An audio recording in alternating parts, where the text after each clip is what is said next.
Selamat datang di Layar Film, konten yang menyajikan review film pilihan untuk para penikmat film semua. Sebagai info, review film ini mengandung full spoiler. Jadi, jika ingin merasakan sensasi filmnya langsung, teman-teman bisa menonton filmnya terlebih dahulu.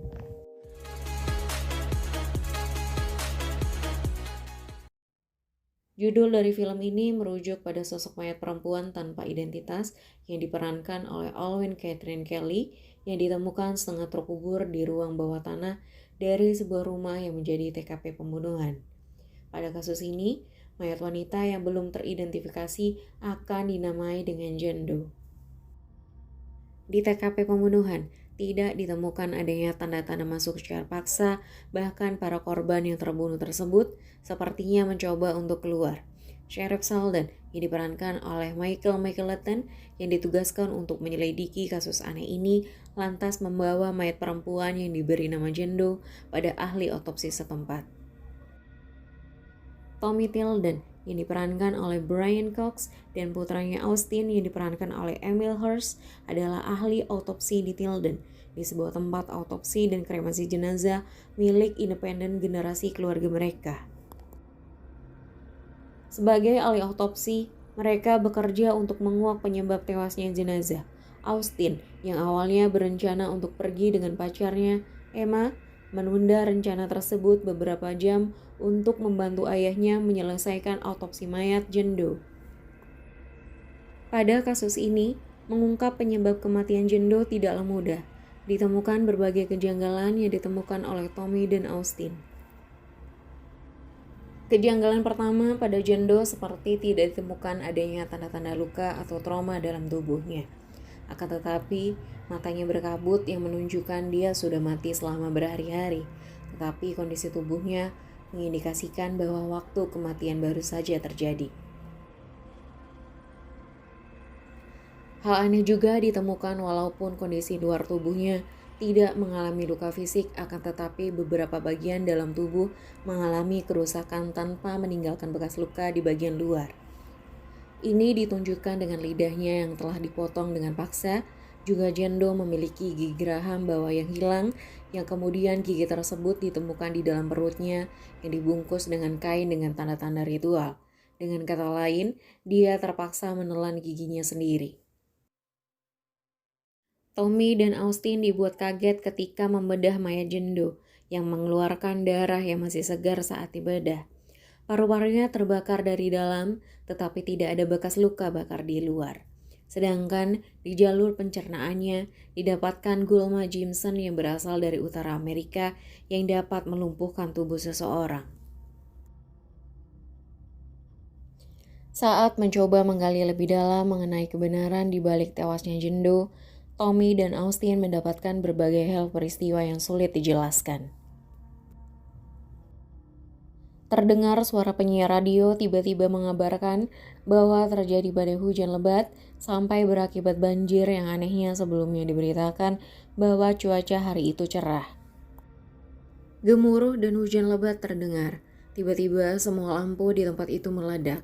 Unit kamar mayat sekarang terbuka dan mayatnya hilang. Mereka memutuskan untuk kabur. Listrik yang padam membuat lift tidak berfungsi. Tom dan Austin mencoba keluar melalui tangga, tetapi pohon tua tumbang di pintu keluar dan membuat mereka terjebak di bawah tanah dan tidak bisa pergi. Di luar, hujan terdengar cukup deras. Tommy mencoba menelpon Selden untuk meminta bantuan, tetapi sinyal yang terganggu membuat telepon tidak tersambung.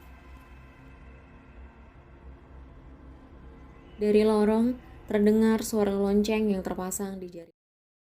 Lonceng ini dipasang untuk membedakan orang yang koma dan orang yang sudah mati. Jadi, jika mereka mendengar suara lonceng, mereka tahu seseorang tersebut ternyata belum mati. Tetapi, hal itu tidak mungkin terjadi pada mayat yang ada di ruang otopsi Tommy dan Austin. Dari balik bawah pintu, mereka menemukan kaki seseorang berjalan yang terikat dengan lonceng dan memaksa untuk masuk.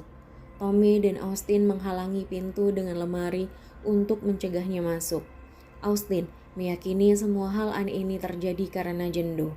Tommy tiba-tiba diteror oleh sosok tak kasat mata yang membuatnya cedera.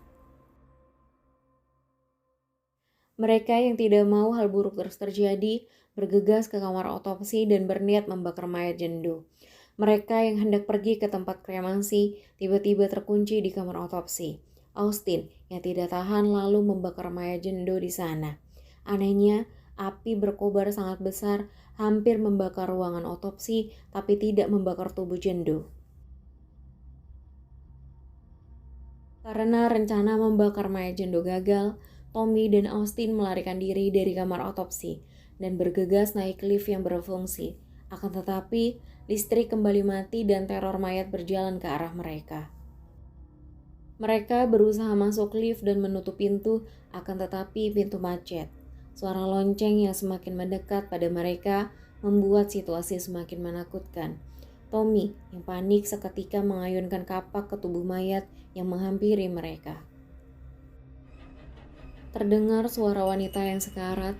Seketika, Tommy dan Austin terkaget dengan tubuh yang terkampak adalah Emma, yang saat itu kembali ke tempat otopsi untuk menyusul Austin pergi seperti yang Austin minta.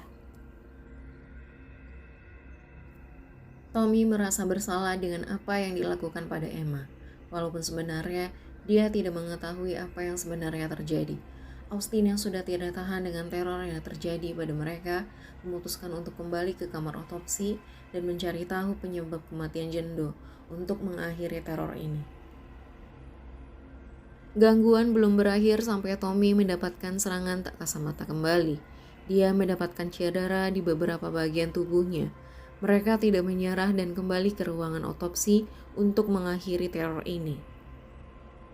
Austin lalu membedah kepala Jendo dan melakukan tes lab pada jaringan otak Jendo. Dari hasil tersebut ditemukan bahwa tubuh Jendo masih dalam keadaan hidup, bahkan tidak bisa dimatikan walaupun mereka telah membedah dan mengeluarkan organ tubuhnya sampai membakarnya. Kekuatan Jendo melindungi semua itu.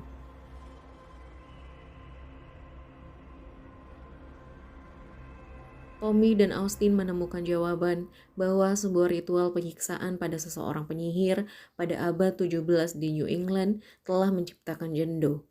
Teror yang dilakukan Jendo adalah sebuah balas dendam dan ritual untuk membangkitkan tubuhnya kembali. Tommy yang merasa bersalah dengan apa yang terjadi pada Austin anaknya mengorbankan dirinya untuk dibunuh Jendo. Dia ingin agar Jendo dapat melepaskan Austin dan menghentikan teror yang mereka alami. Penyiksaan yang dialami oleh Tommy membuat tubuh Jendo kembali seperti semula. Keadaan yang membuat Jendo dan Tommy ditukar dan menewaskan Tommy pada akhirnya. Lampu kembali menyala dan terdengar suara radio. Dari lorong, terdengar suara Burke memanggil nama Austin dan Tommy yang seperti ingin mengevakuasi mereka. Austin mencoba membuka pintu bawah tanah yang macet akibat pohon yang tumbang. Suara Burke yang menyauti Austin tiba-tiba kembali menjadi suara seorang yang bernyanyi di radio. Austin yang dikagetkan karena sosok ayahnya tidak sengaja terjatuh dari tangga dan menewaskan dirinya. Di akhir cerita dari radio, terdengar info cuaca bahwa selama 4 hari itu cuaca cerah dan terik. Berbeda dengan siaran radio ketika serangan pada Tommy dan Austin terjadi dan tubuh Jendo ditemukan kembali utuh seperti awal dibawa ke tempat otopsi. Jadi, apa yang sebenarnya Jendo inginkan? Dengan begitu banyak teror yang dilakukan, dapat disimpulkan bahwa Jendo adalah seorang penyihir tetapi hampir tidak hidup. Beberapa bentuk energi menjaga sistemnya tetap hidup. Kita diperlihatkan di bagian otaknya bahwa Jendo masih hidup dan juga diperlihatkan darah mengalir keluar darinya seolah-olah dari mayat baru. Energi yang membuatnya tetap hidup ini belum cukup untuk menghidupkannya secara sempurna. Tubuh Jendo selama berabad-abad telah ditemukan secara tidak sengaja oleh orang-orang yang tidak curiga seperti Tommy dan Austin atau rumah tempat Jendo ditemukan di awal film. Mereka hanya menghalangi jalannya dan terbunuh. Jendo mampu membangkitkan dirinya dalam jumlah kecil setiap kali dia membunuh orang.